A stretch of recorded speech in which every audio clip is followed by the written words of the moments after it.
everybody. This is Jeff Arbuckle, co-host of Film Seizure, just welcoming you to this week's Best of Film Seizure episode for Southland Tales.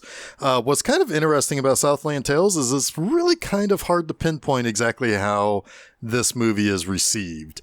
It is a very peculiar movie in the way that it's kind of structured and what story it tells. But that's going to lose some people, or it's going to make it that much more of an appreciated movie. I know some critics had this pretty far down in their worst of lists for the year that this came out. But I think we have a pretty good discussion over the movie here in this episode. This goes back to episode number 116, which was back in 2020. And I think this was one of the first episodes that we actually started to record on Skype after the pandemic broke out. So still kind of getting used to some of that. The sound quality is going to be a little bit mixed, maybe not quite as good as it has been since. So just keep that in mind. But we hope you do enjoy this episode. But before we get to that, I've got some things I want to talk about. September 14th, new episodes of Film Seizure returns with episode number 227, which is The Godfather. And then on September 21st, we're doing Godfather Part 2. And September 28th, we're rounding out the Godfather trilogy with Godfather Part 3. So we do certainly hope that you are able to join us for those when those new episodes come back. And if you're curious where you can follow us, there's multiple options for you. You can follow us on Facebook, Twitter, and Instagram, and that will certainly tell you when new things will come out. You can also subscribe to the WordPress page that filmseizure.com is on. So you can just go to filmseizure.com. There should be a follow this blog option, and you'll be able to subscribe to it and be notified when new stuff comes out. In addition to that, you can also subscribe to us at the various podcast sites that our episodes end up on. And these are places like SoundCloud, Spotify, Audible, YouTube, Apple Podcasts, Google Podcasts, Stitcher, TuneIn. I can't remember if I've said them all, or if I've even said any of them multiple times, but just go and look for Film Seizure. If you go to the filmseizure.com page, you'll see all of the little icons of the different places that we're at on the right-hand side of the screen. So just do that. Also on filmseizure.com, not only can you listen to the Film Seizure episodes as they get released, but you can listen to my show, which is Monster Mondays. Those take place every Monday. Who would have guessed with a name like Monster Mondays, right? And this upcoming Monday, I have another Doctor Who serial. I've started to kind of finally get into the Doctor Who serials, especially the classic ones on the show. It's something I've wanted to do for a long time because that's what I kind of grew up on, was those old serials from the classic era. But this upcoming Monday is the 10th Planet, which is the first episode to feature the Cybermen. So hopefully you'll join me on Monday for that. So, but until then, just sit back, relax, enjoy episode 116. And this is the re-airing of our Southland Tales episode. And we'll be back next week with only 2 more Best of Film Seizures over the next 2 weeks before we finally get back to those new episodes. So thank you so much. Enjoy this episode, and we'll talk again soon. Cease to resist, give them my goodbye.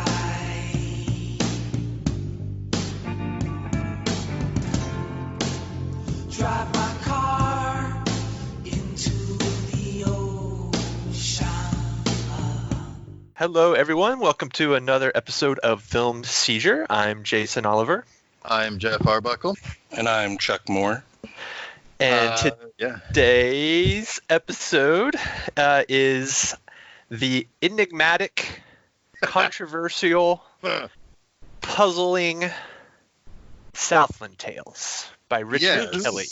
Yes, and just to kind of pull back the curtain a little bit on our show, this is the first of probably a handful of episodes that we are calling the quarantine sessions. So in the real world, The COVID tapes. the COVID tapes, yeah. So in the real world, of course, there's the whole thing with coronavirus, COVID-19, what have you, and then the. I've just been referring to it as Ice 9 now. Oh, okay. Well, Pretty much, I yeah. personally refer to it as Kung Flu. Kung Flu. Canceled. Canceled. The Chinese virus. Yeah, exactly. Chickadee But- China, the Chinese virus. Oh damn. Oh damn. Oh my God. Can we get some bare naked ladies up in here? Oh my God, that's hilarious.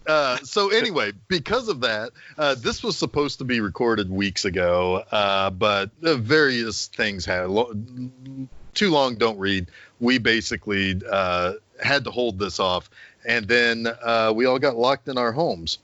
So the government come and take over, and here we are now. We're recording this through Skype. Yeah. So it's kind of like we're all going to be interviewing each other. We got a real professional setup here, though. Where do you see yourself in 5 years, Jeff? Well, Here we probably I'm gonna Do a eventually. conference call bingo. Yeah, right. I'm gonna be Can everybody injecting- mute? Can everybody mute themselves when somebody's talking? Yeah. Yeah. Yes, we all work in that environment in our regular lives. No, in 5 years, I hope to have reviewed Sex Squatch 2. Oh, nice. There Nice. is a second one. So, Nice. Nice. yeah. You're hired. Anyway, You're hired. You got the job. Anyway, but yeah, so there's going to be some. Now, the next 3 we've already recorded before everything, but I suspect a few after that will also be in this format. So if there's any difference in audio, ambient noise, hissing of people booing and hissing at us, it's because this is not our normal setup. So yeah, Give us a break, people. give us a break, ass jacks. And it's also important to note that this is a fill episode. So this falls into the second to last Wednesday in April. Yes. In between Hudson Hawk. Hawk. Which is what caused Abilene and San Antonio to explode. Yes. Yeah. Yes. Yeah. Hudson Hawk was the impetus for the events that start to unravel in Southland Tales. It caused the time rift, essentially, in the desert. Yeah. Yep. And then we ended the month. We'll end the month next week with an episode we've already recorded, The Postman. Yeah. Right. Which did have a virus element to its Yeah, apocalyptic the Postman, I feel like, is the world that has moved on from Southland Tales. Yeah. Yeah. Perhaps. I doubt it, but perhaps. So, you guys, this was a first time watch, I believe, for both of you. Is that correct? That is correct. My Yeah. wife just came in here. And Hi, Susan. Hi, Susan. We This I was a thought I first-time had watch seen for it both of you? before. Oh, go ahead, Jason. Sorry. This was a first time watch for both of you. Is that's correct? Yes. Yeah. Okay. Definitely for sure. Yes. Yeah, I had thought I had seen it, but obviously not. I had always, to be fair, I always felt like I wasn't turned off by the negativity that came around this, because we're friends with somebody who positively loves this movie, and I was living with that friend as roommates at that time. Mhm. So, so it's like I knew that it's like, well, if he likes it, it can't be that bad, and it freaking blew his mind. Yeah. Like, and I understand that. I think it blew his mind similarly to how Donnie Darko blew my mind when I. Yeah. Well, you're talking about Shannon, right? Yes. Yeah. So Shannon and I went down the Donnie Darko The Donnie Darko. The dark hole. The dark hole. the Donnie Darko rabbit hole together. Rabbit hole apropos as well. We remember we had a website and we really, really followed that trail and just were obsessed with that movie.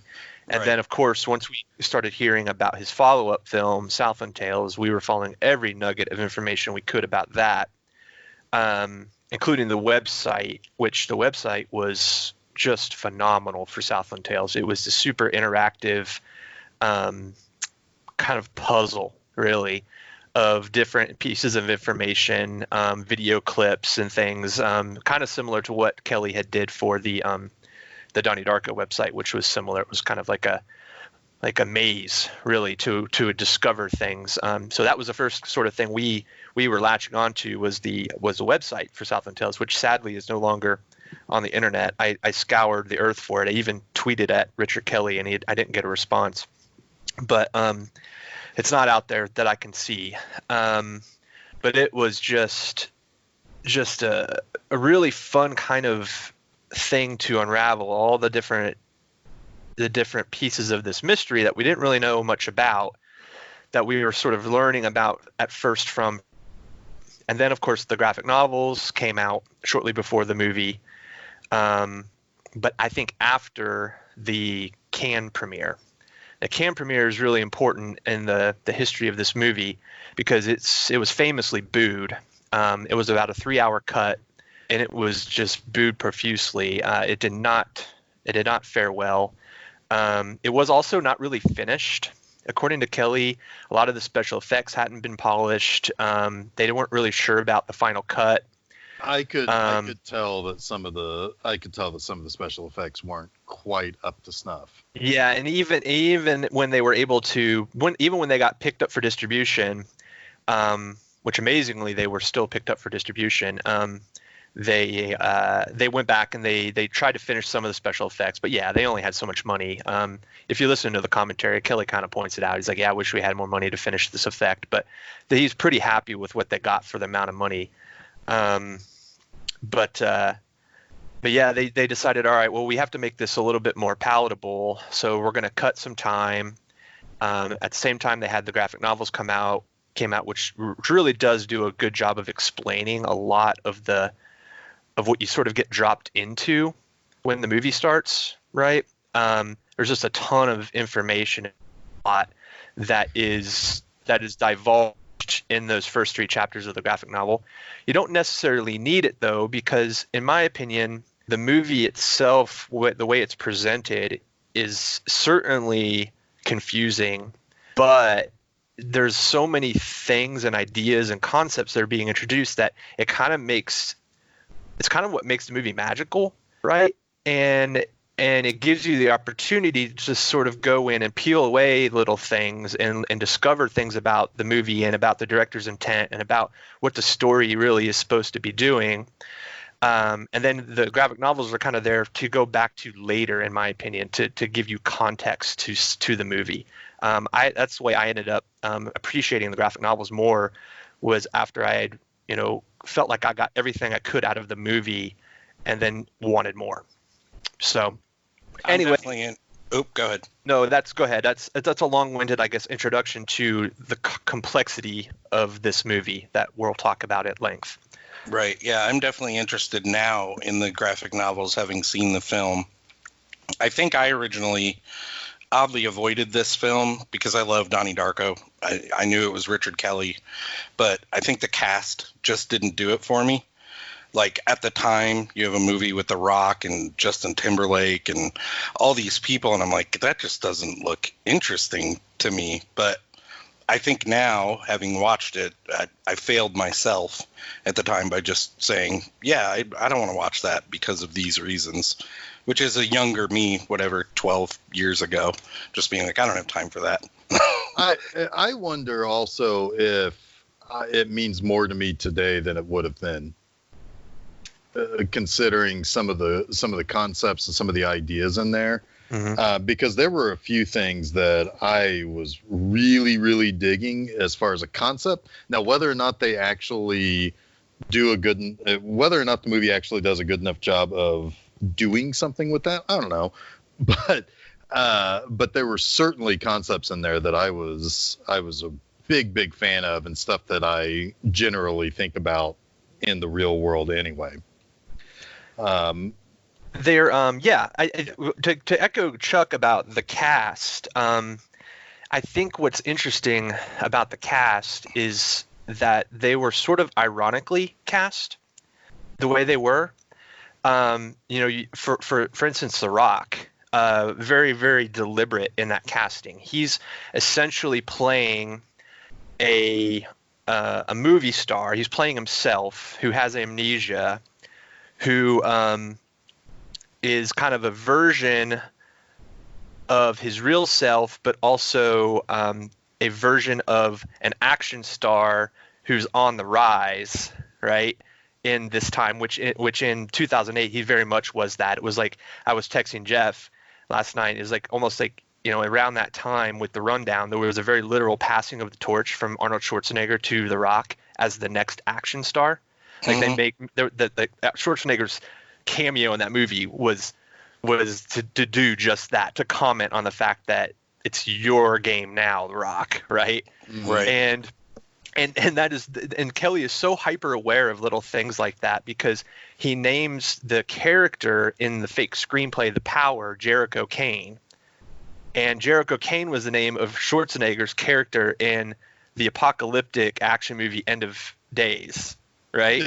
And that's not a mistake, that's very deliberate. So it's just little kernels of that, and that's just funny. That's a joke, right? Yeah.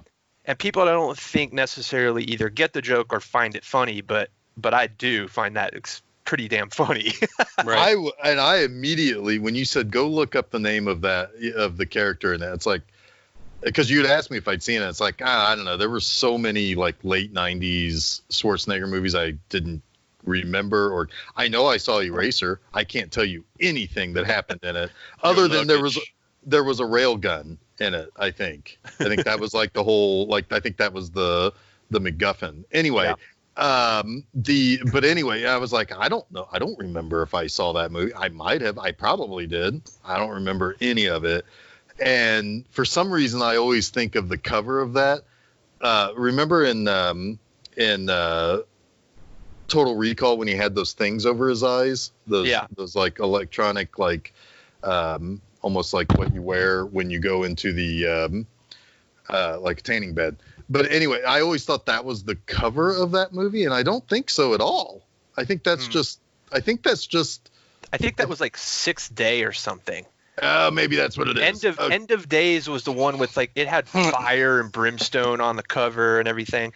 But End of Days is just a big dumb apocalypse, Antichrist and the devil, movie, right? With Arnold Schwarzenegger plugged in. And Jericho Kane, that The Rock is playing in the fictional script The Power, is very much a super stupid, like, big, huge action movie about the apocalypse with just silly things like babies who fart and create earthquakes, right? And crap like that, right? It's supposed to be a joke about that, but at the same time, The Power is also a script that foretells the future in the world of the Southland Tales. So Krista now has psychic properties. She survived a plane crash that came near the time rift. She was the only one that came out of it with amnesia, and then she was given hypnotism by the little lady from the Poltergeist, right? One of the scientists. Was this in the comic books? Yes. Yeah. Okay. And she actually wrote The Power while being read the Book of Revelations while under the influence of fluid karma and her own psychic abilities, and she foretold the last 3 days of the universe, of the world, in this script. So the script kind of mirrors the events that happen in the movie. I always knew the porn stars had that gift of apocalyptic foretelling. Actually, I read that last night and I was a little bit surprised. I thought those ideas would have come from Boxer going into the future. Like, I thought maybe he saw the future and helped her write the script, but yeah. That's interesting that it was her, Miss Yeah. Now. Yeah, it was totally her. There's a really funny explanation of this movie on this article that was really well done by Salon several years ago, and it says, so The Power is an adaptation of the Book of Revelation, written by a character in a movie called Southland Tales, that is itself an adaptation of a screenplay based on the Book of Revelation. Yes, that's it. Yep, that is Southland Tales. I kind of want to. I heard that that most of that script is in the graphic novels, so I want to read that. A lot of it is. The script to me is kind of like the least important part of the graphic novels. It's funny, but it's not essential, in my opinion. Yeah. So The Power is almost like the MacGuffin of the movie, if you will. Right. Yeah. Okay. So it's almost impossible to explain what this movie is, because I didn't just do it. well, yes. I mean, right. Exactly. So, all right. See you guys next week. Yep. So the first thing that kind of stuck out for me, probably if I was younger and I'd seen this movie, that opening scene where the atom bomb goes up would have probably scared the shit out of me, because I always hated that sort of stuff where it's like, oh, here's normal life, and then something terrible happens, and it, like, basically it makes life unrecognizable. That always scared me as a kid. But so this is a movie that does require you to watch it many times over, I think, because there's so many little bits and things that are talked about in the background, news reports, radio things, all of the times that that Justin Timberlake is narrating it. There's like I'm going to use my word again. There are chyrons on the TV, like it's like Fox News or something, With right? the whole Doomsday scenario interface, I mean, that is just loaded with detail. I mean, if you just pause through some of that stuff, you can pick up so many clues as to what's actually happening. Yeah. Right. Yeah. So, and then like one of the things that I liked to notice was that the whole history of everything and this Doomsday discussion about stuff was sponsored by Panasonic, Bud Light, and Hustler. Hustler. Yep. Yeah. Yep. The tanks had the Hustler on the side of them. It was killing me.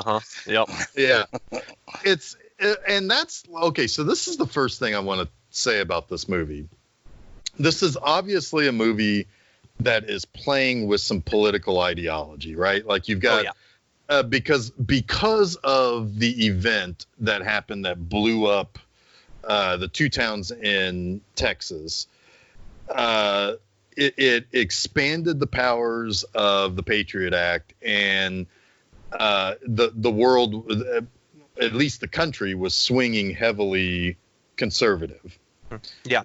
And there's a whole lead up. Basically, the 2008 election is going to come down to California. Whoever wins California is going to be the president. So you have these differentiating ideologies. You have the Republican and Democrat, but you also have people who are outside of that, people who are operating on their own for their own good, and then you have the neo-Marxists. Because I don't think the neo-Marxists were like, they wanted things to happen and that those things would happen because the Democrats would win, but I don't think they're not out saying that the Democrats are going to need to win necessarily. No, the neo-Marxists, their whole thing is to destroy capitalism, dethrone God. They want to end the Orwellian nightmare of U.S. idents. U.S. ident, yeah. Yeah, that's their main concern, and of course, defeating the fact that the Elliot Frost campaign needs to lose California as well. So they're concocting a plan to expose some things within the inner circle at that campaign, within that campaign, so that they turn the tides into Lieberman Clinton Yeah. in California. Yeah. Yeah. So that's really interesting that it's Lieberman too. Yeah. It's all things considered. But anyway, so then, okay, so now you have this idea where it's like, so capitalism is obviously king. There is an expansion of lack of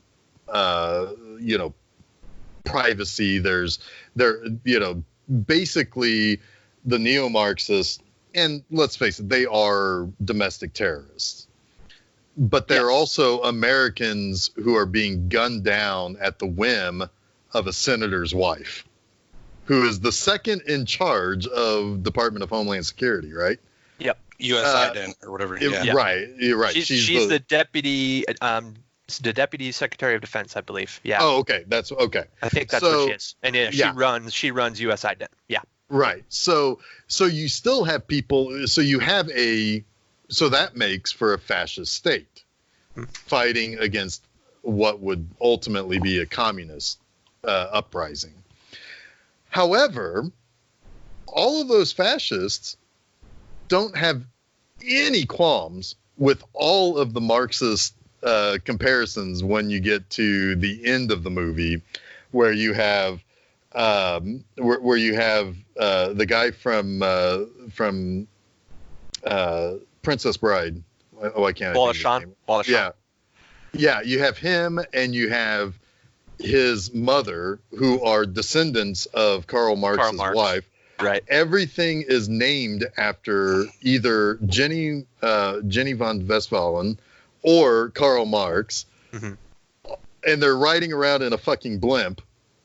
It's all of these things that are like tying this together, and yet it just doesn't matter to those, because they're getting what they want out of this power, out of the ability to continue to put their thumb on the, down onto anybody who doesn't buy into the Republican Party, basically. Yeah, the Westphalen family, they're and the Baron, they're not so concerned with either side.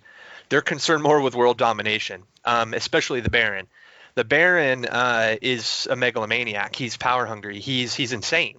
He doesn't really care about bringing forth the end of the world.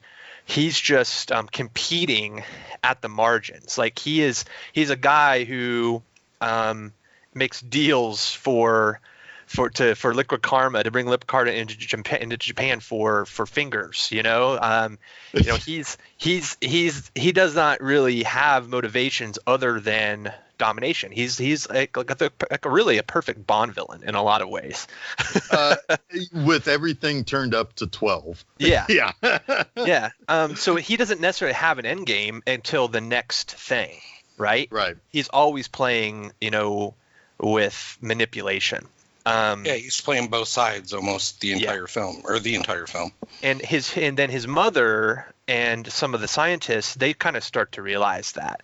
They're realizing that the Baron is insane, but in his experiments have probably caused a chain of events that are going to bring about the end of the universe or of the world, or whatever it might be. And they're trying to usher in that end, because it's the only way to save humanity. And that's where things get a little slippery, I think, with this movie, because a lot of it is just open to interpretation. What happens? Why do we need to bring about the end? Is it kind of a Darko thing? Is this a tangent universe, and that needs to be destroyed to save the primary universe, which is kind of what I think. So yeah, it's hard to kind of wrap your brain around it, even with all the information, because I just don't think it's all necessarily even out there, which also kind of makes the movie fun to think about. Yeah. And on top of that, you have all of the biblical stuff. Right. So you have all this political stuff happening, but a lot of the movie is about the return of Christ. It seems like. Yeah, in a you're lot of ways. absolutely right. It is. It is an interpretation of Revelation, which itself is enigmatic, right? You read Right. Revelation, it's supposed to be about the end of times, but it makes no goddamn sense. It's like, what does all Right. of this actually mean? So it's almost like a even hyper farcical version of that. Kind of pointing at the Bible and be like, look, this is the thing you guys believe in. Why should this movie be taken any less seriously? Right? Right. It's a joke. Yeah, Yeah. it's interesting. JT or Pilot Abilene in the beginning, when he's reading quotes from Revelations and I think Robert Frost poems.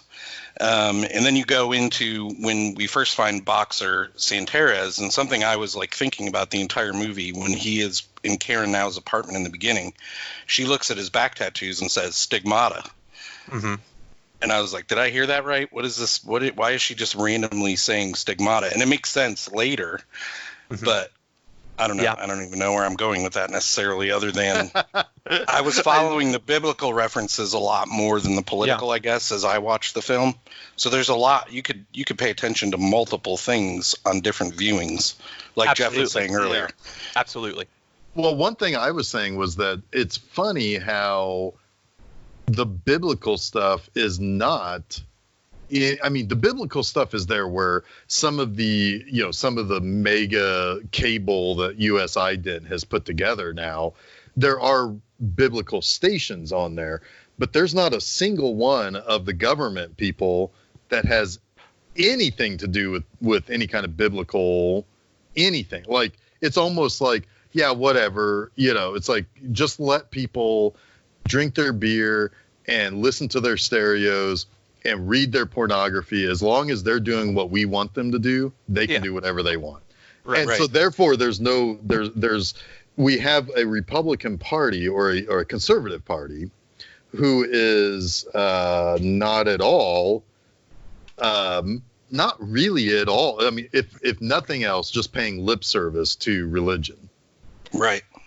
And then you have the neo-Marxists, who the Baron so eloquently puts it, that those people know less about Marx than that Chihuahua, Yeah. Right. Like they're just more pawns in this game.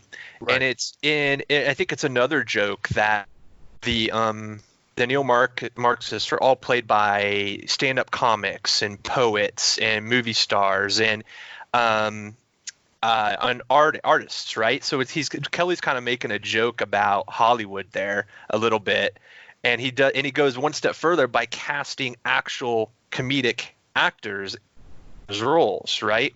Right. That's not a mistake either. Having someone like Sherry O'Terry in a role like that, John Lovitz, that's very purposeful.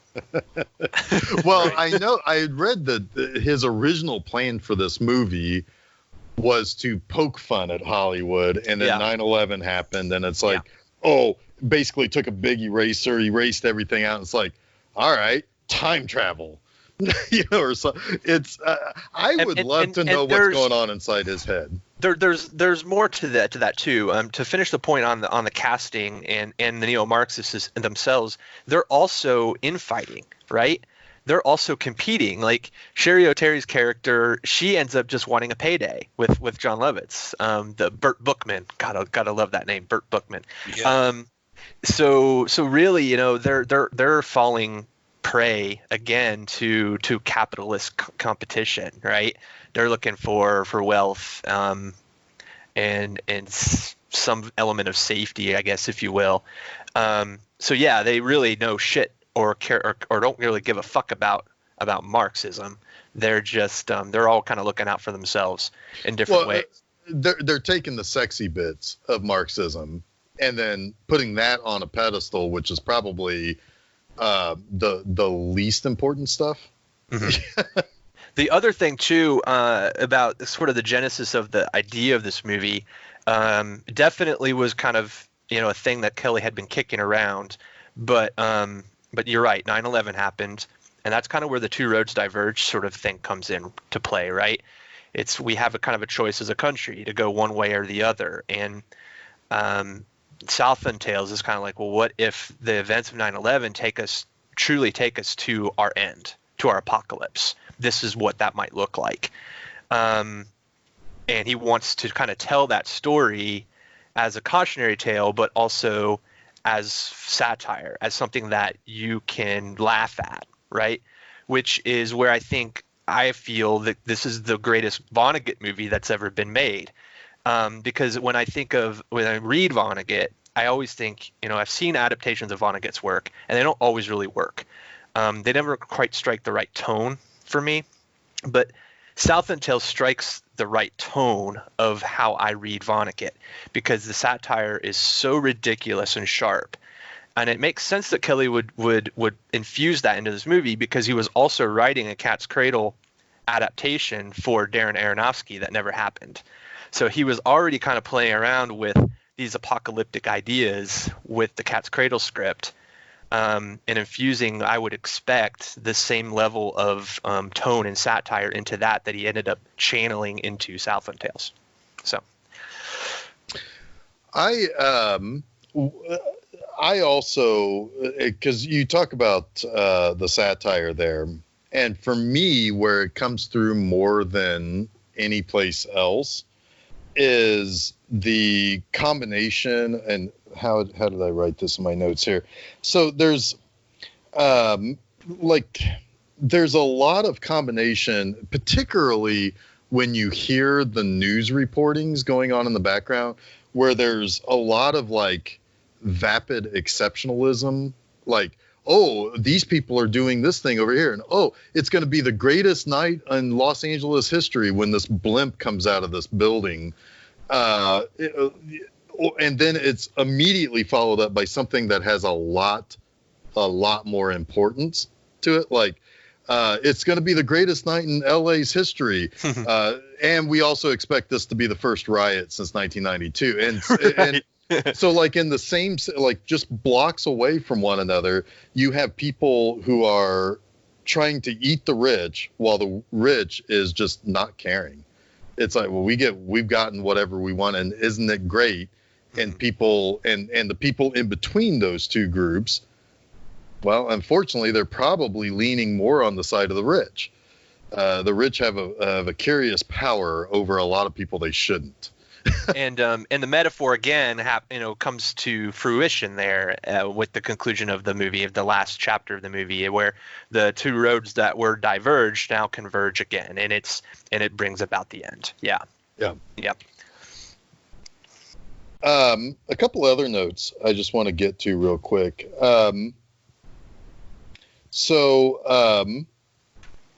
There's something in here about how someone was killed by way of a giant dildo.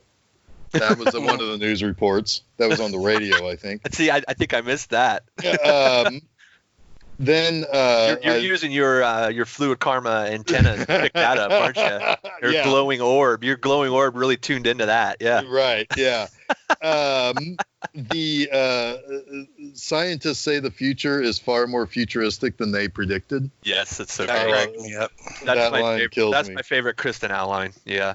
My favorite thing in the whole goddamn world, even more so than the fluid karma science team of just the most bonkers character actors you will ever put into one frame of movie ever. My favorite thing above that are the little people that work at the US Ident. Yeah. It's just a team of little people over there. That kills me. A few things on that. Apparently, the reason that they employ the little people at US Ident is because when they go on raids, they need smaller people to check, for hidden disk drives and documents and stuff, so they're able to crawl through the ventilation tunnels and things. Beautiful. Beautiful.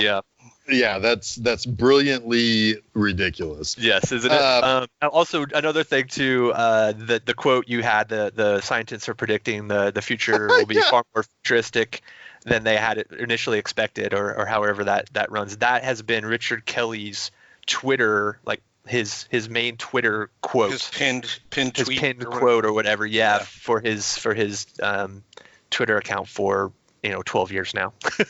Krista now had another funny line, and I'll cut out the middle of it, but she says, "We're a bisexual nation living in denial." And she said, "All the Pilgrims did was ruin the American Indian orgy of freedom." That freaking it's all killed about me. It's all about the nerds, man. The nerds, yeah. The The nerds, nerds ruined it. Yeah. Yep. She also talks about the morning before pill. Or Yes. it wasn't her, it was somebody else on her show. Right. It's almost Where like the Gremlins thing, right? Right. You eat after midnight. Yeah, the time Yeah. zone. How does that affect the morning after pill? But so my favorite headline, it comes right about the beginning of the third act when so long story short, Krista, Sarah Michelle Gellar, she's got the video that was meant to set up the right so that the Democrats would win California. That basically it shows people, it shows an interracial couple being murdered by police, which they are called the Up U2, which is great. Up you, yeah. Up U2. You up, yeah. Yeah. But anyway, so she's got that tape thinking it's a sex tape of this guy who's married to a senator's daughter. And she is being chased by both neo-Marxists who, because it was all part of Sherry O'Terry's plan, and being targeted by the U.S. ident. And ultimately, what ends up happening is that John Lovitz and Sherry O'Terry get killed by the government, and there's a headline that says "Poop Deck Implosion." I knew that you would antenna into that. And all right, so I have something for that too. So the Poop Deck is an actual bar in either Hermosa Beach or Venice Beach. So that was the bar that they have the fight in. Yes. Where Sherry O'Terry and John Lovitz are in there and they fight with the neo-Marxists, and then the John Lovitz, he gets gunned down by the guy with the huge cannon or whatever, right? Yeah, that place is the Poop Deck. That's the name of it. Yeah. And it's Richard Kelly's favorite bar. It's funny too. Steph and I were laughing at that because we have our main bathroom downstairs has a sign over it that says "Poop Deck." And I want to say it is no longer there. He made some reference to it in the commentary that he had to shoot one good brawl there at the Poop Deck before it went out of business or something. Yeah. Awesome. There's another thing I think is funny when he has the scene with the woman who works at US Ident on the beach. The Rock does. Oh my God, that woman was awesome. The Rock turns into Jericho Kane. It's like I'll take you to Shutters. We'll get a room at Shutters. It's my favorite place, right? When he says that, Shutters is a real beach hotel. And I looked it up, and even right now with COVID prices, it's like $500 a night. Gee, and, wow. I guess The Rock stayed there for the duration of the shoot, and he spent more. His tab at Shutters was more than he got paid for the movie. That's amazing. That's hilarious. Yeah. It's all those 6-packs he walks around drinking. He was buying them from Bud Shutters. Light. Yep. Jericho Kane loves Bud Light. Well, yeah, this whole movie's sponsored by Panasonic, Bud Light, and Hustler. Oh, there it is. Chuck is drinking it too. Yeah, no, I mean, I think you need to shuffle around a beach, Chuck, with like just a sixer on a ring, on the plastic rings, just pouring it in your mouth. Yep. Can you smell what the Chuck is drinking? I can smell what you'll probably be farting afterwards. Yeah, you probably can.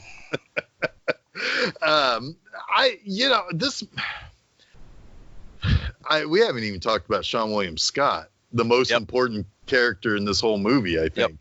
He is. Roland and Ronald Taverner. Yes. Yeah. So Sean William Scott, I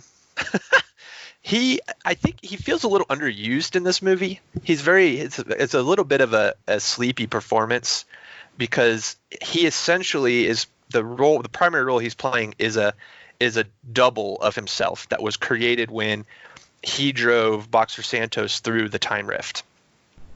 So you come to find out that, spoiler, I guess, that the Rock's original, the original Boxer Santos died, and his double was sent 69 minutes back into time. And Sean William Scott, the same thing happened to him. A double of him was created, sent 69 minutes back into time, but his double also, his original self survived. So his original, the actual one and only Taverner is Roland Taverner, and his double was named Ronald Taverner, and he has amnesia. So what you end up having are two doppelgangers, a doppelganger of Boxer Santos, a doppelganger of Roland Taverner named Ronald, and then you have the original Roland Taverner, who's essentially been kidnapped and drugged with fluid karma to keep him knocked out while they put forth this plan. The neo-Marxists put this plan in place to create this riot, essentially. Yeah. So Sean William Scott is essentially playing someone with amnesia who knows even less than we do about what the fuck is going on in this movie, right? Right. But he's taking that ATM with him to Mexico. I know that much. Well, I mean, it's at the Rove Credit Union, so it will travel. The thing is, I kind of like that though. Yeah. Because the thing with that is that it is a seemingly insignificant person who has the biggest impact on something. So while you're looking at this over here, this guy on someplace else is going to collapse all of space and time onto itself. Yeah, it's the bait and switch. You're led to believe that Boxer God, Jesus, it's a hard name to say. Boxer Santeros is the Messiah. Right. And kind of, he's got all of the world's religions symbols tattooed on his body. The one that wins will bleed. If you didn't pick that up, everything is pointing at him. Even the neo-Marxists, or not the neo-Marxists, but all of the Westphalians think that Boxer is key and central to what has to happen. Right. They don't see Ronald at all. They've kind of completely lost track of that and don't see the importance of it. So yeah, you're right, Jeff. The person who is essentially the Messiah, the Jesus or whomever is clueless until the very end. Yeah. Right. Yeah. And the thing is about that also is that I think. I like where they're going with that, but I agree that my biggest issue with the movie was probably the third act, where, okay, so we're all rushing to this conclusion that has a completely different tone than the rest of the movie. I mean, it goes bonkers at the end, but then it also, while I like the bait and switch, it doesn't. None of it really makes any sense, to be honest with you. Yeah. The question remains: what's the point, right? Like, right. What is the point? Chaos? Is the point, showing shedding light on the absurdity of the world and the absurdity of prophecy? Is the point that things are eventually just going to unravel and we're not going to really understand it? We're just going to have to see it through to the end. There's a fatalism to it, right? But yeah, it's kind of like it leaves you a little bit empty because it doesn't feel like there's much meaning to it that you can take with you. Yeah, I will say that. Yes. It's more about the journey, I guess, than the conclusion. Yes. Yeah. Because I think that, well, because yeah, the space time continuum in my brain just collapsed on itself. No, so yes. However, I will say the final shot is I don't want to say poignant, but it's what I think you should hope that we embrace as the end happens. What, the forgiveness aspect Well, of it? the street party, essentially. Yeah. The what, Jeff? Sorry. The street party. Oh. At the where like Justin Timberlake's just kind of walking around the people partying because they won a war, not really realizing it's the end, but it seems as though Justin Timberlake knows it's the end, and he is accepting it, and he is kind of just enjoying what's there, what's left.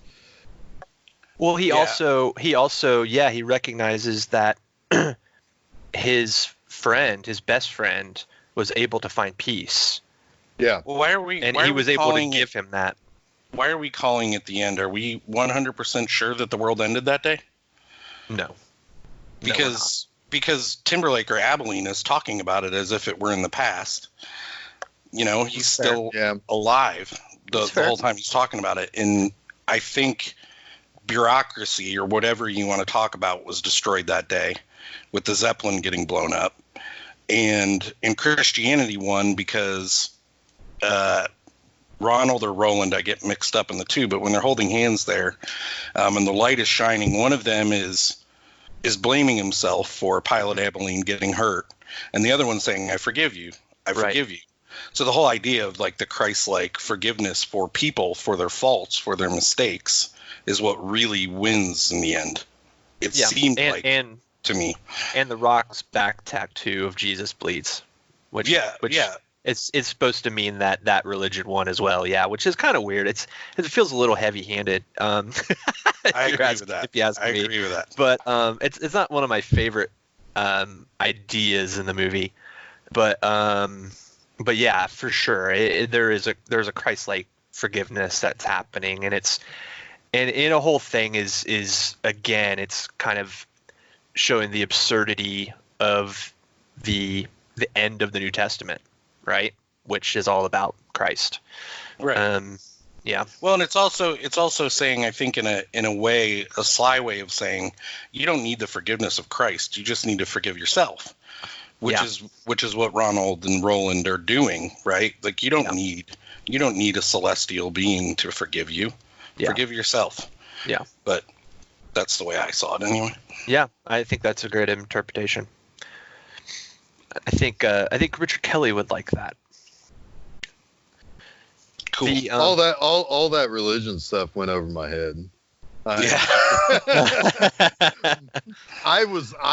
yeah, I admit, Chuck, you're right. I was while you were focused on those parallels, I was focused on the parallels of the social side of it, the geopolitical side of it. Right. Because I think I do kind of feel like in general we have been building ourselves up to a tipping point over the last, well, I would say 20 years. It's been more like 50 or 60 years. Yeah. Right. Where, it's kind of funny. It makes for perfect sense that this is the first of our episodes that we're recording in quarantine, because I think we're going to find out very soon which way we're tipping. Yeah, right. It is kind of scary to think that the movie, Richard Kelly in a lot of ways did predict that we would start fighting these political battles on the extremes, back in 2008. And that's absolutely where we continue to move as a country, is farther and farther away from the center, at least in who yells the most. And Jeff, you and I have talked about that at length in many of our episodes. So the movie is, I think, more frightening now in that regard. But I also think the humor works better now too. Because the fringes are ridiculous. Yeah. I mean, it's so ridiculous how quickly they will either contradict themselves or perjure themselves. Yeah. And because Yeah. of those ends, you see a lot of innocent people get mowed down in this movie that have they're not even involved in the scene. You have a guy getting out of a truck and he just gets shot. Yeah. So all the innocent people are being killed by this political battle. Yeah. For no, Yeah, the majority is being killed by the fringe. Yeah. Yes. Right. Yeah. Right. Yep. So that's interesting. Yeah, the end is symbolic, I guess, of the political system just needing to be blown up. Yeah. And we need to start it over. And maybe the way we're going now is what I think, Jason, you and I talked about this on a serious note. Like when Trump was getting elected, I had said multiple times to you, I think, well, the world is going to burn and we're going to build a better one. I don't know if I really believe that, but that was what I told myself while this was all going down, because we're all in fear that this, not all of us are in fear, I guess, but a lot of people were in fear of what came next. Absolutely. Yeah, and I don't want to ostracize any one side of the equation, but it's right. It's the fringe won, a fringe player won, and whether or not things were going to burn, whether or not it's appropriate to, I guess, sacrifice some of the innocents for that burn. I kind of feel like the problem is if there wasn't going to be some sort of real revolution, and I'll put on my my comrade Jeff hat. If there was going to be any kind of lack of real revolution, or if there, where people were actually rising up and just pulling rich people out of their homes and killing them on the street or whatever, what you would get is something that would be almost impossible for it not to touch every single person on the planet. Say, like, I don't know, a virus. Yeah. Because all of a sudden, rich people ain't protected by that. Their gates do not keep virus out. So it's it's something that it's kind of funny how Madonna called it a great equalizer. I think the way she said it and the way she posted her video was fucking weird as all get out. What, but from it's a true. bathtub? Yeah, From a weird lavish bath. Yeah, that's weird. But it is true. I mean, there is if you really, really want the world to change one way or the other, I mean, it can go in whatever direction it wants to go now. But you got to have something that evens the playing field, and it's not going to be a riot in the streets of a single United States city. It's going to be something that touches everybody the world over. The invisible enemy, or what have you, is the kung fu. One you can't. Yeah, the kung flu. Canceled yet again. Canceled. You said it too this time. Yay! I was ostracizing you. And I'm bringing you down with me. No, it's very interesting to think about that, because Jason, as we've talked about this in Sidebar before, how and maybe one of the things I'd like to talk about is, because this movie is almost impossible to really talk about in a linear fashion. Right. This movie is an absolute failure. I mean, it was a $17 million movie that made like not even $1 million back. Not even close. I mean, under $400,000. Right. Yeah. So it and it didn't have much more life on video either. It's not it didn't have the benefit of the video store. I know it made $8 last night between me and Chuck. I have a question, Jason, for you. Unless I'm stopping your point, Jeff. I'll be right back. We'll come back around to you here in a second, Chuck. But one thing I'd like to talk about is, why do we think it fails? Because it's more than just a 38% on Rotten Tomatoes that I think sunk this movie. But go ahead, Chuck, and then we'll come back. It's actually, it's kind of part of that equation, I guess.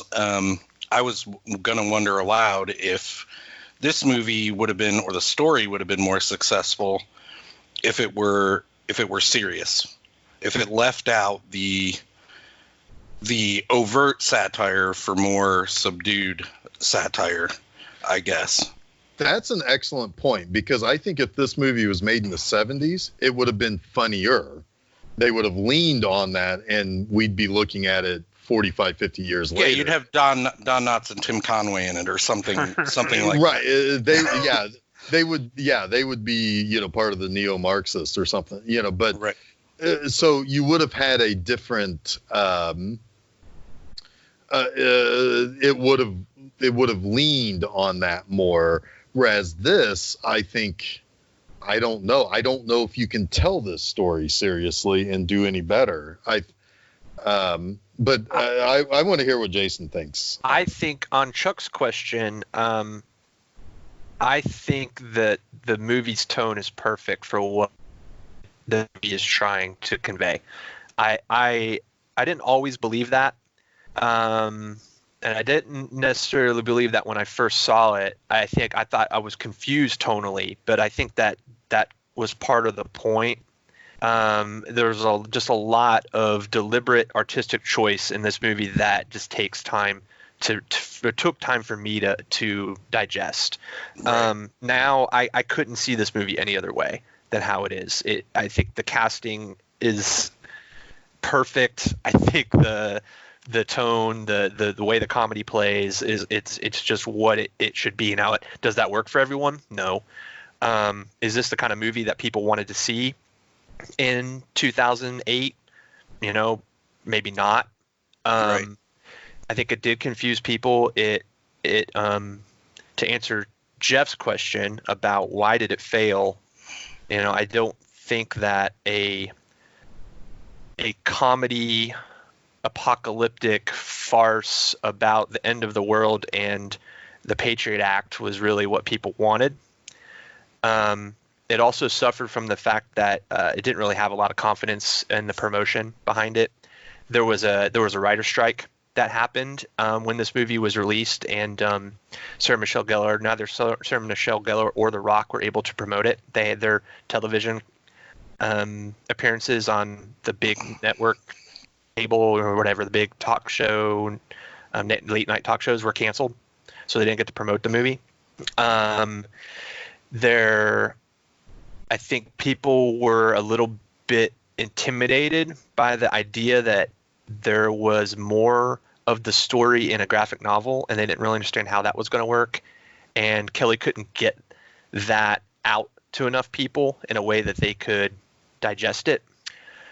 So you really had to work, I think, to understand this movie or even see it in a lot of ways, right?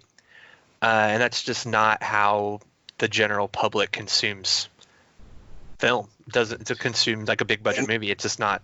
Yeah. And didn't the Cannes cut not have the Justin Timberlake talking over the beginning, which I think is a huge help. Yeah. When you're watching the movie, to hear his description of what's about to happen.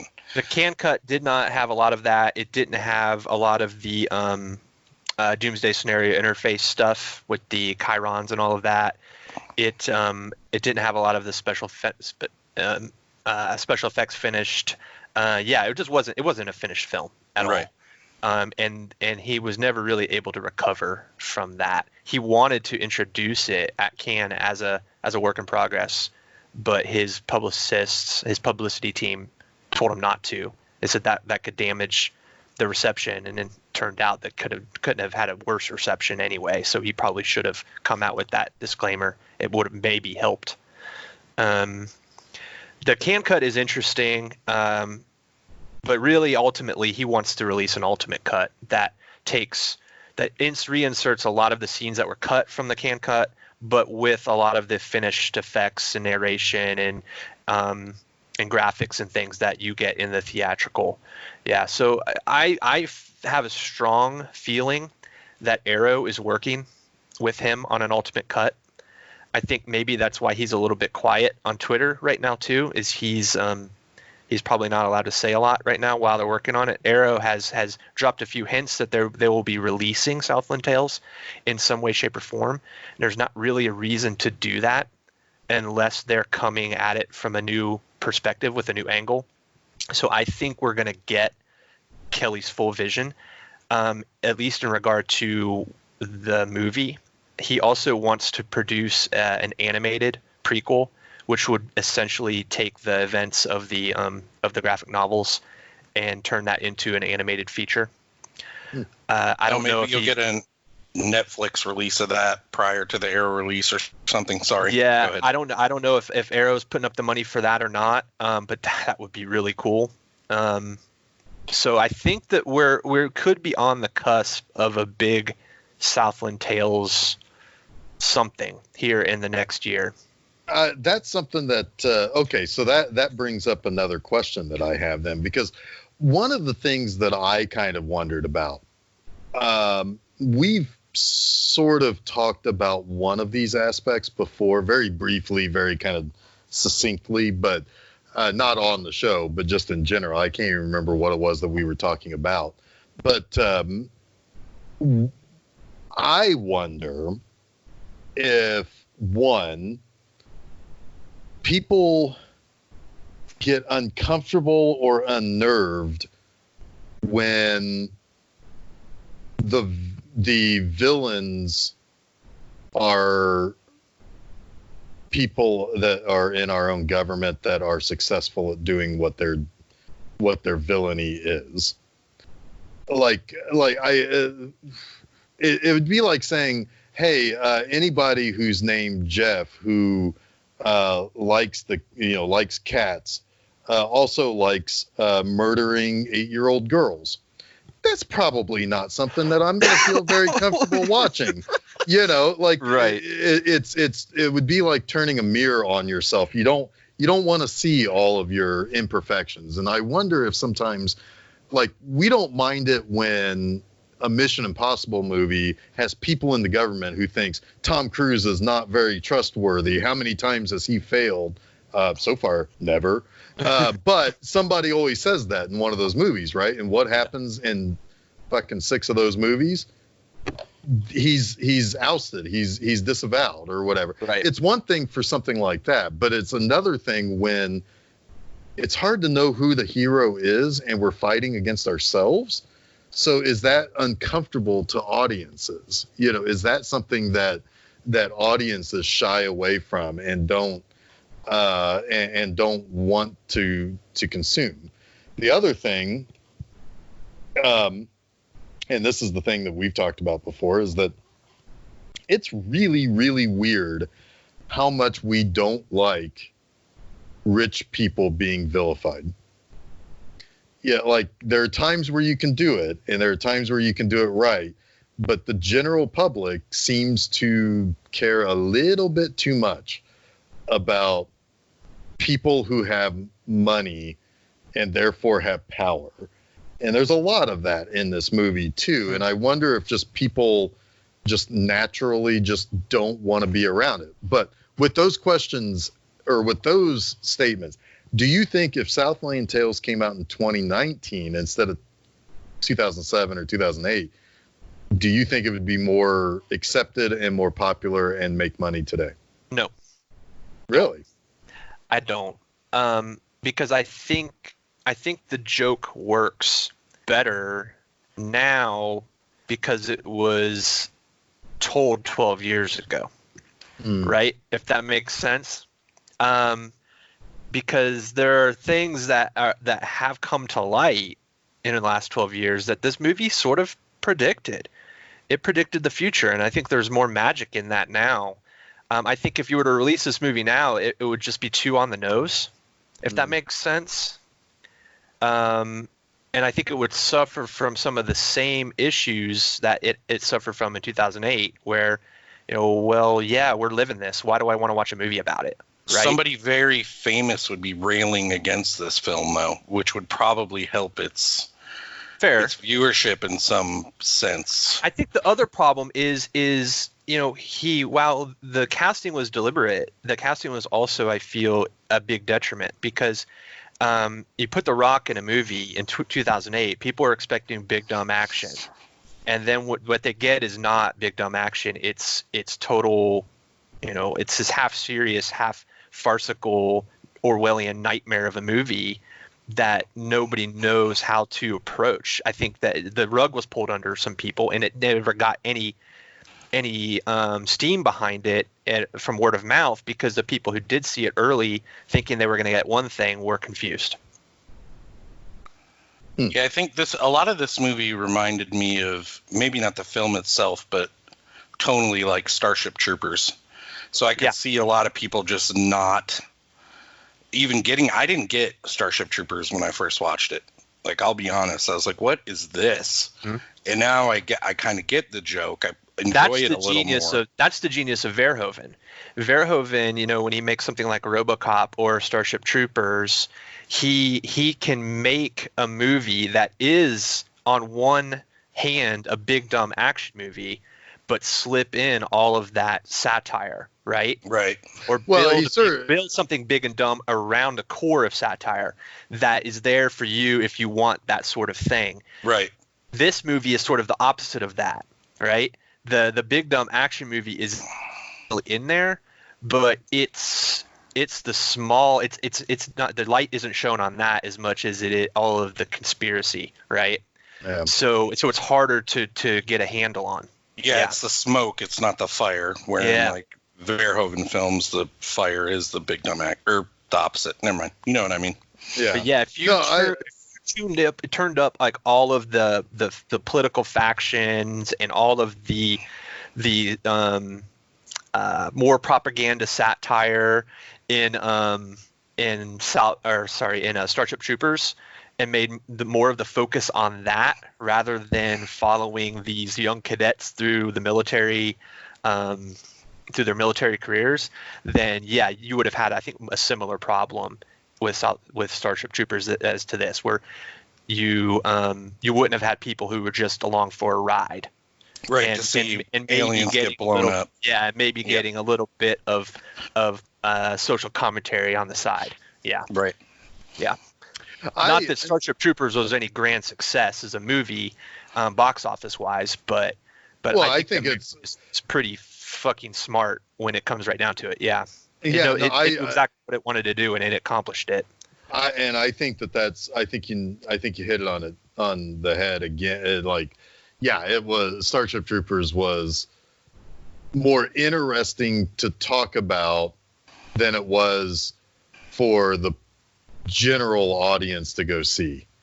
The general audience doesn't understand why it's funny when it's like, want to learn more, right? And flying propaganda letters and stuff, and all the vote no on proposition commercials, political commercials. I mean, that's all fucking Verhoeven, right? I mean, Kelly very clearly was taking pages out of Verhoeven's book in this movie. He just packed it with so much that it's hard to digest. Yeah. Vote no on Prop 69. Prop 69. 69 it was all over this movie, by the way. Yes. Oh, yes. Yeah. I love the joke where they're like, remember. Oh, go ahead, Jeff. No, I don't even remember what Prop 69 was. I don't either, which is funny, right? Yeah. I think it had something to do with U.S. ident and the expansion of the Patriot Act, something like that. Yeah. But the repeal of. I think the states were trying to pass a federal law to sort of start to pull back some of the powers that the U.S. ident had expanded with the Patriot Act. Yeah, that's what it was. And then you had that guy, which I think my favorite ad in the whole movie, or my favorite little clip that was just kind of inserted in, was the guy with the machine gun.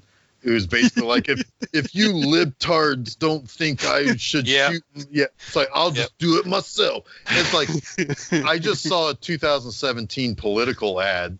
Yeah. It's hilarious. It is hilarious. So I mean, it's that sort of stuff is it's just kind of one of those things that I think does kind of make this a little bit more of a a fascinating movie. Does everything work in it? Probably not. But I mean, it's interesting to think about all of those kind of different ideas and to kind of say, Chuck, you had said that there'd be one very important person who would be railing about this on Twitter, probably while he's giving press conferences about, battling a virus. I would also say that there would probably be people who would be like the Bernie Bros who would also bitch about the movie. Maybe. Oh, yeah. Misrepresenting them. And it's like, no, I don't think so, but whatever. But yeah, it's so yeah, you would have those fringe people who'd be yelling at. Those fringes didn't exactly exist 12 years ago. So I guess that's the they weren't as prominent. They definitely weren't as prominent. Right. Or didn't have as much of a voice. One other thing I wanted to mention that isn't totally related to the concept of the film, but the frickin' cars that had sex in the commercial. Yes. Oh my God. Yes. What the hell was that about? And then how Wallace Shawn is so proud of the commercial. He gestures to the screen several times after the commercial shows. Oh, it kills me. And then the senator says, "Did I just see two cars pork each other?" Yeah. There's another great Wallace Shawn moment when they have the big soap opera scene where Boxer and Krista and Mandy Moore and everyone are in the room, and it essentially you have the reveal for Mandy Moore, and by the way, I'm pregnant with your child. Yeah, right. And it cuts to Wallace Shawn, and he just gives this look of like, what now? Like he's even recognizing the absurdity of it all, right? And the soap opera that's playing out. Yeah. Yeah, because like everybody starts, pointing fingers at everybody, and it's like, did the neo-Marxists put you up to this? Like, no, he did, and it's like, it's fucking The Rock, and it's like, but did he? It's like, not The Rock. Funny. No, Wallace Shawn put him up to it. I think. That's right. That's right. Yeah, because at first when she pointed in that direction, I thought, wait, The Rock did? No, she was. Then it cut to Wallace Shawn. You're right. That was kind of funny too. How they did all that. They had this moment where everyone was exposed, and then they just move on. They're like, whatever. Yeah, like, whatever. It doesn't matter. Yeah, nobody's going to care about this in the larger scheme of things. So what difference does it make if we all hate each other behind closed doors? It doesn't matter. That also kind of rings true in today's world as well, where ain't nobody liking fucking Ted Cruz or nothing, but they all work with him, and in front of the closed doors, behind the closed doors, they don't let them in. Right. Another thing I kind of like about this movie is that like the heroes are not really heroes. The whole reason that the Baron failed was because of himself. Yes. Like he sent people through the rift. He gave people drugs that let them speak to God and see a higher plane, kind of. So if he hadn't done those two things, he would have gotten away with what he was trying to get away with. Yep. What do you think he was actually trying to get away with? Taking over the world, I think. Instead of allowing it to be destroyed. Yeah. I think he's like a Pinky in the Brain kind of scenario with that guy. Like I just think it's always like he's always looking for the next thing to conquer. Right. He's playing this game of chess with all the pieces on the board.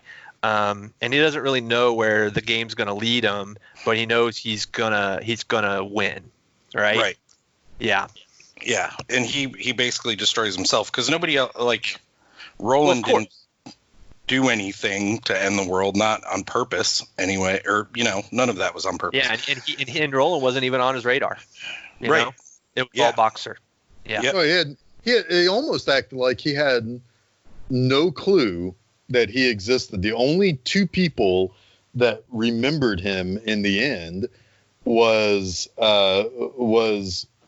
Pilot Abilene.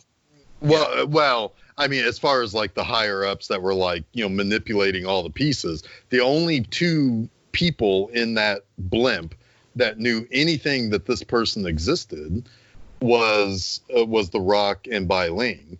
Like there would be the people like Abilene who knew him from the wars, but those people don't count for anything. They don't exist really. So I have a question then.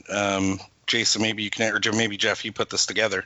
How did Boxer Santeros at the end know that the real person that the Baron should be looking for was Ronald or Roland? Because he says fluid karma. So they're seeing this between using the drug. It did seem like that to me. I never really knew for sure, but every time someone took the drug, it like transferred a part of their personality around almost or something. It's connected. They're all connecting via telepathy essentially, and they're understanding where things are heading, because it's not very well explained in the movie, but in the supplemental materials, when you take fluid karma as a drug, when you inject it, there are people who bleed. It's called bleeding, and some people can see into the future, some people can see into the past, and some people can do both. So a lot of people who are taking fluid karma are literally seeing the future or communicating with other people in the past. So it's this whole kind of storm of telepathy that's happening. Well, that makes the question that they kept asking, do you bleed, make way more sense, because I thought it was just like a way of saying, do you do drugs? You know, are you cool too? Oh my God, that's what Batman said to Superman in Batman versus Superman. Yes, he did. That's what he was talking about. Son of a bitch. Figured it out. Zack Snyder, you are a master of cinema.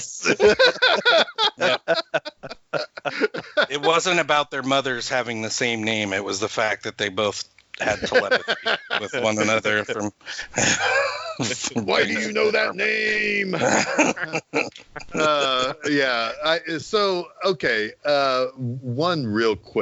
Two real quick things we need to talk about the scientist group. I brought him up earlier. You got fucking Booger from Revenge of the Nerds. Hell yeah, Kirsten Strong. You've got Wallace Shawn, who is he eventually devolves into a Kabuki man. Yeah. You have Bai Ling, who is bonkers always. Uh-huh. You have Zelda Rubinstein. Yep. And you have the lady who Sparkle Motion lady from Donnie Darko. Exactly. Yeah. And it's like, this is the greatest collection of character actors ever crammed onto a beach. To talk about insane like energy properties. I mean, it's quantum entanglement. Of course. Perpetual motion. You know, it's all of this hodgepodge of not so fringe science, but very high concept science, all kind of mixed in to give the illusion that these things could potentially be possible, right? Right. Yeah. Right. I wonder if Richard Kelly had the sciences worked out in his mind as he did for Donnie Darko. He did. He kept it. He pretty much made it ridiculous, but also plausible. Right, was his intent. He was like, you know, I feel like some sort of remote electricity, you know, could potentially happen. I mean, that's something that Tesla experimented with centuries ago. Right. Was that type of clean energy, right? And you already have things like Wi-Fi, right? So why not? Why not have a non-fossil fuel energy that can power things remotely, right? Just how then he's got to create some kind of catalyst for that. So he comes up with this idea of fluid karma, which is in what they call the serpentine tunnel through the core of the planet, right? That they discover and tap into. So it's this literal fluid that wraps around the core in a serpent-like tunnel that they're then pulling out of the earth and disseminating into the atmosphere via those sort of essentially oil rigs, oceanic oil rigs, which are powered by perpetual motion, right? Right. And little do they realize that by tapping into this essentially another type of non-renewable energy source, right? That's the big secret, is this isn't non-renewable. Or this isn't renewable. Well, they're selling it. They're selling everybody on the idea that it's powered by the ocean, that Right. as long as there will ever be Waves. it Yeah. will be powered. But what they're hiding is the truth Yes. of what they're powering. So they're just that's what and- he's winning. That's where he's winning at the end, is that Yeah. he's winning right now. Right. In the future, that's not my problem. That's not my bag anymore. It's What he's now you can go- literally done is put chain of events in place that are seeing rifts in space and time that are slowing the gravitational or the rotation of the Earth to a minuscule degree every day, every second, right? Which is then causing people to go insane, right? Like our mental capacity, our mental state is deteriorating as humans, which is also, I think, commenting on the craziness of the extremes of the neoliberals and the Republican identity, right? So it's all of this things happening.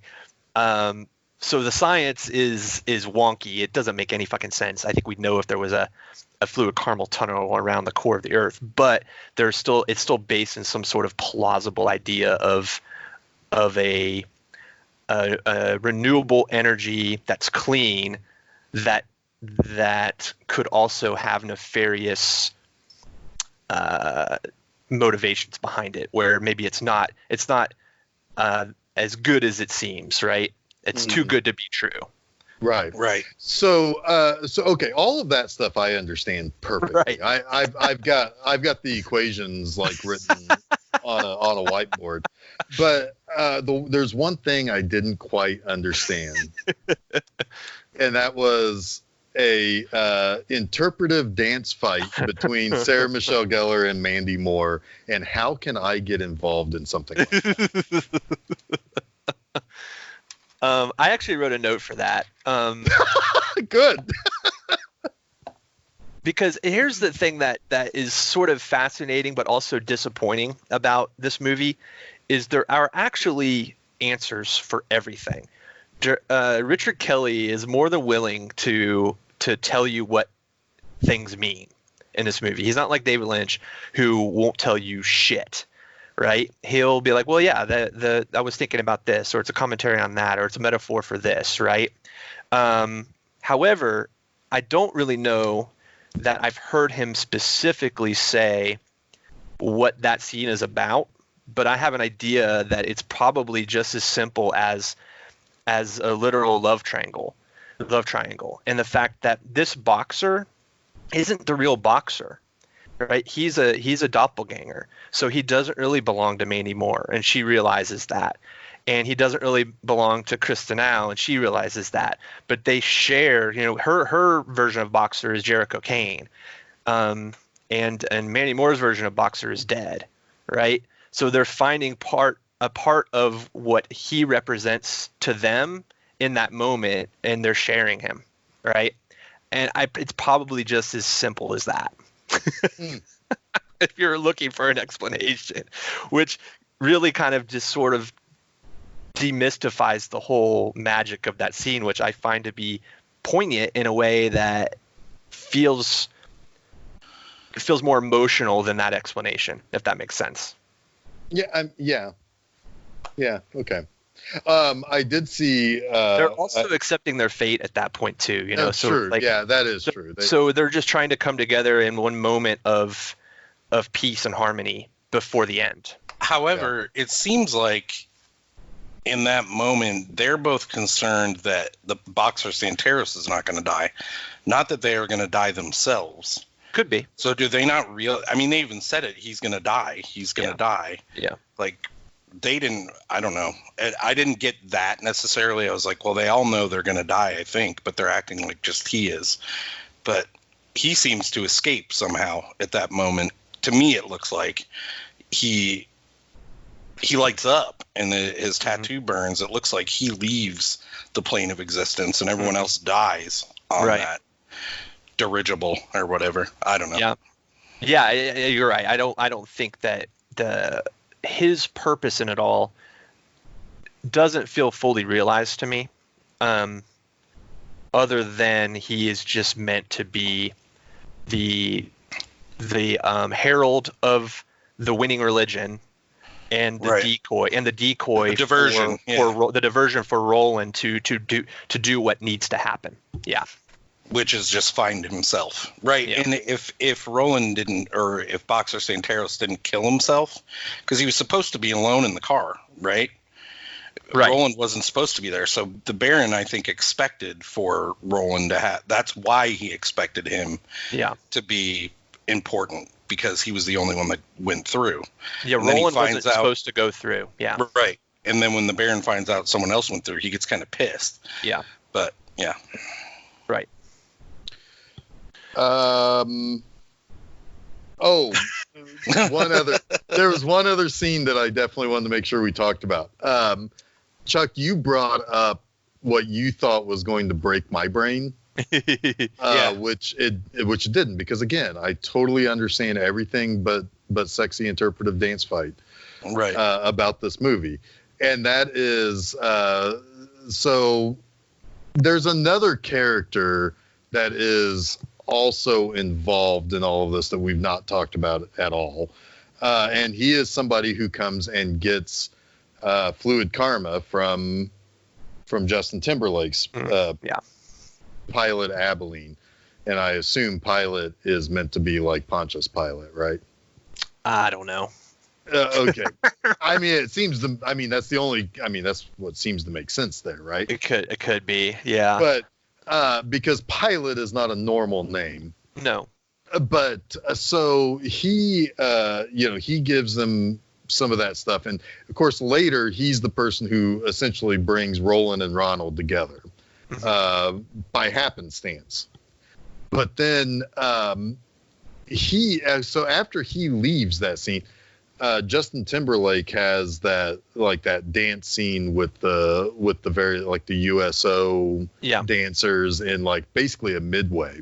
Mm-hmm. And for one, I kind of looked at that as a little bit more of that kind of that exceptionalism, that almost vapid, exceptionalism of he was a soldier and he was hurt, but we still, isn't he great, and let's dance and sing for him. But you had made the comment that you thought that was actually a really, really sad scene. Mm-hmm.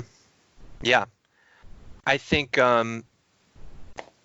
there's Kelly is making a lot of comments on veteran affairs and the victimhood of military veterans, right?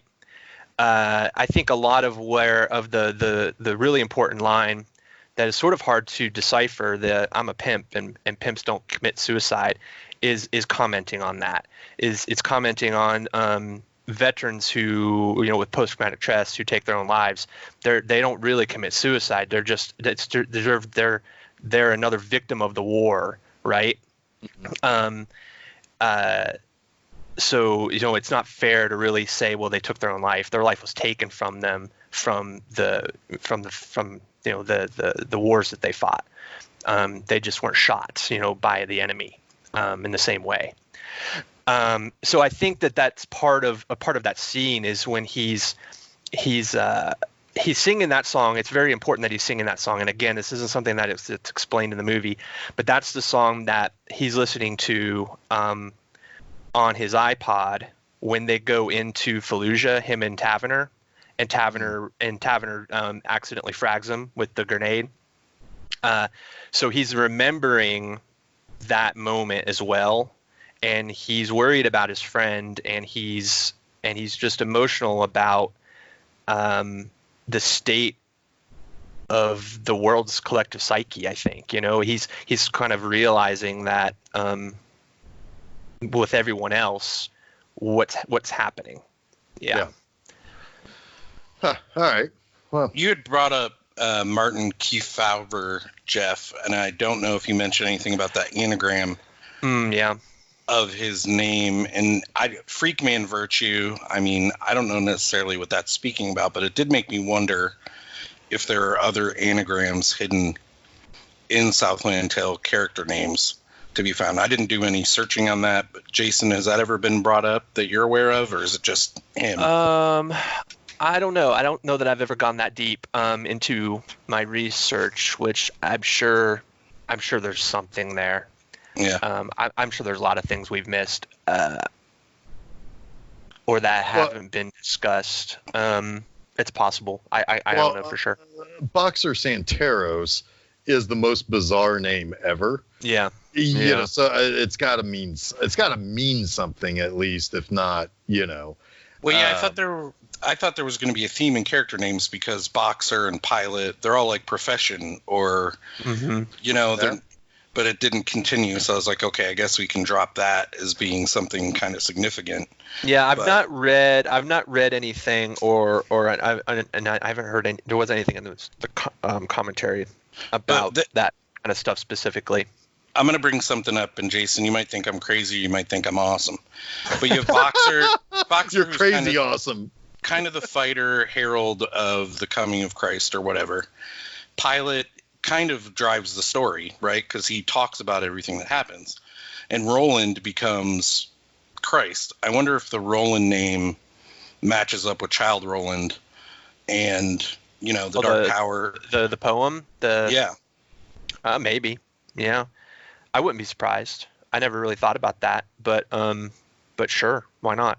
Yeah. Yeah, I don't know. It just his character seems to fit that. Searching for something, you know, unattainable or whatever. I wouldn't be surprised if that wasn't the reason. I would, yeah, well, you know what I mean.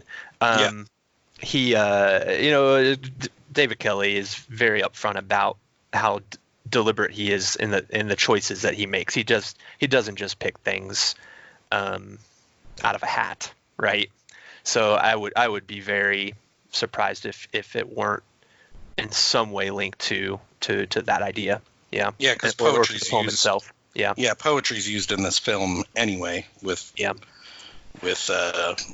Frost. So I mean, he even said that the idea of the handshake bringing about the end, right, was really just as simple as, you know, that's kind of a common trope. You know, even you think of the Back to the Future, you can't get the two people from the future and the past together or it'll create the end of the universe, right? Right. He's really just kind of using that trope to service the story. Yeah. Right. Yeah. Yeah, that's that's a what do they call that? A quantum a quantum paradox. I think that's what that's. Yeah. Yeah. Yeah, the same matter can't occupy the same space at the same time or whatever. Something like that. Yeah. Whether or not that's actual possibility, I don't know. Who knows? I mean, who knows? I mean, I've been studying it for 25 years, but Yep.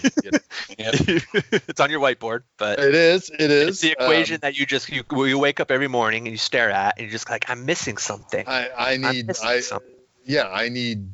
Will Hunting to come over and solve it. And solve it. Yeah. Yeah. somebody walks in, they see it, they add a plus sign, and then that's it. And you're like, oh my God, you did it! That's what I was looking for all these years. You solved it. I've been dividing. I've been multiplying. I've squared it. Couldn't figure I now understand how the flux capacitor works. I don't know. So, what else we got on this, man? I mean, I'm pretty good, honestly. I feel like you could have your own. I think we've launched all of our monkeys into this one. They put. But can their souls handle it? Yeah. Probably not. Probably not. I No, mean, I've got that equation too, and I don't know the answer to that. I read the graphic novels real quick before jumping on this call as well, just to kind of get, you know, some of that in my brain. But really, it's my suggestion to people is don't allow this movie to intimidate you. Don't allow this movie to think that it's taking itself too seriously, because it's not. It definitely does at times, but that's also part of the point of marrying those two things, the farce and the seriousness of the topics. That's what makes the movie work. So allow it to kind of wash over you.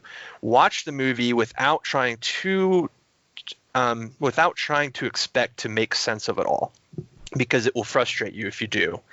And if you find that you liked what you saw and you were interested, and you thought that that there was more to learn and you would be interested in doing that, then go back to the graphic novels, listen to the commentary, read the hundreds of articles on the internet about people breaking it down and their theories and things, because that's what makes this movie fun for me, is the puzzle of it all, the rabbit hole. There aren't a lot of movies like that you can find and discover new meanings through, and allow yourself supplemental materials to fully understand it. And there aren't very many movies where the creator has said, it's not finished and I want back to it and improving it. And there's something delightful about that, as a consumer of art, to know that this is a work in progress. And it may always be a work in progress. I love that idea. I wish Richard Kelly could make more movies. He made The Box after this, which was an adaptation of a Twilight Zone episode, where he added, like as Kelly is wont to do, added a lot of like conspiracy plot lines and things to it. And it's a fascinating movie. It's not quite as labyrinthine as Southland Tales or Donnie Darko.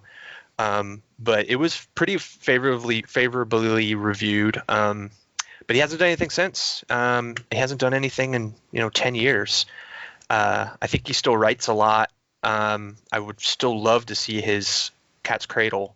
I don't know if that will happen. I think the world is ready for a Cat's Cradle movie, if I'm being honest. It might be a little too on the nose right now, but we're fucking living Cat's Cradle right now. Yeah, but but I think in a few years, a movie like Cat's Cradle could really be interesting if it's told through the lens of what we're living instead of as fiction.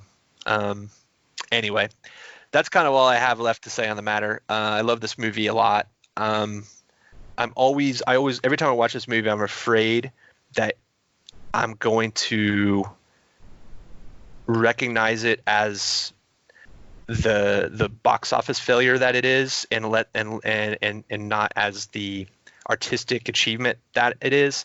But I always find magic in it. I always find myself falling back into the feeling that this movie makes me feel, and the relentlessness of my imagination and where it takes me. And I think that's what makes a movie successful for me, is that I find it interesting enough to I mean, I've been researching this movie all week. I wouldn't do that for just any movie, right? I find so much delight in that pursuit. So for that, I thank Richard Kelly for this movie, because I feel like it was made in some ways for me. Well, I can't add to that. No, I can't either. I mean, I can add some places where people can find our shows. Yeah. Should I do that? Can I do that? Yeah. Okay, let's do that. So, go over to filmseizure.com. Every Wednesday, new episodes of Film Seizure. Every Monday, we got Monster Mondays. Saturdays, I've got little essays going out there about Bond stuff called 00 Saturdays.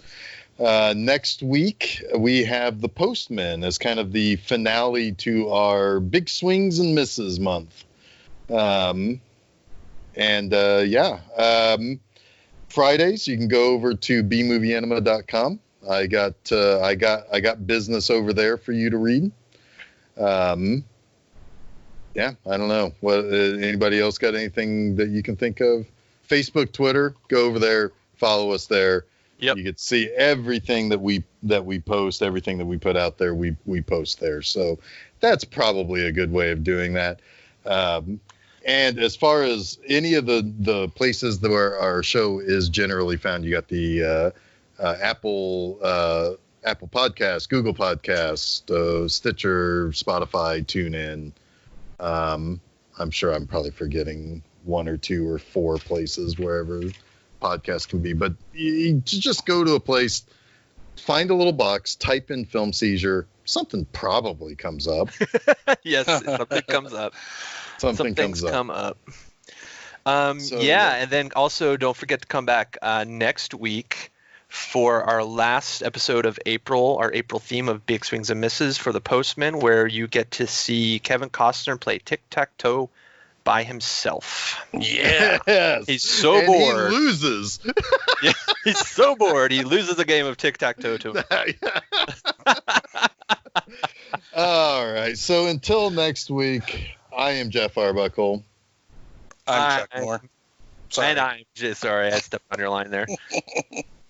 Should we start? Let's do that again. All right. We could, of course, we had to blow this up with a fucking bazooka as our as our Zeppelin was about to land here. Yeah. Let's try this again. Until next week, I am Jeff Arbuckle.